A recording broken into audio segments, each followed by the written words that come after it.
তো এই হচ্ছে সরাসরি চাক থেকে নেওয়া মধু। আপনারা যদি কেউ চান অর্ডার করতে পারেন, কোনো সমস্যা নেই। আমি কিন্তু আছি চাকের সাথেই, মানে কাটার শুরু থেকে এখনো পর্যন্ত।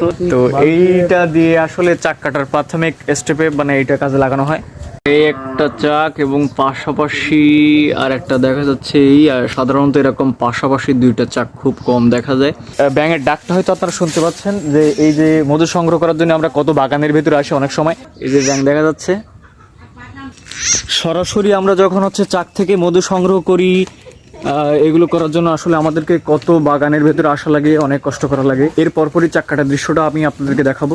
আগুনের ধোঁয়া পেয়ে অলরেডি কিন্তু মৌমাছিগুলো দেখেন মানে ওরা শুরু করেছে। তো আমি একটা প্রোটেকশনের মধ্যে আছি, নেটের ভিতরে। তো এখান থেকে ভিডিওটা করা অত্যন্ত কষ্টসাধ্য ব্যাপার। যদি ওখান থেকে এসে একটা কামড়ানো শুরু করে, তো অলরেডি কতগুলো যে কামড়াবে তার কোনো ঠিক ঠিকানা নেই। এবং চাক থেকে মধু কাটা আসলে অত্যন্ত ঝুঁকিপূর্ণ ব্যাপার। আপনারা দেখতে পাচ্ছেন মৌয়াল কিভাবে গাছে ঝুলে ঝুলে, মানে একে হাতে আগুন, পাশাপাশি বালতি তো আছেই, সাথে একটা চাকু বা ছুরি। তো এখানে বেশ একটা চ্যালেঞ্জিং মুহূর্ত পার করার পরে মানে এগুলো সংগ্রহ করতে হয়। অলরেডি দেখতে পাচ্ছেন আমি একটা নেটের ভিতরে আশ্রয় ছিলাম।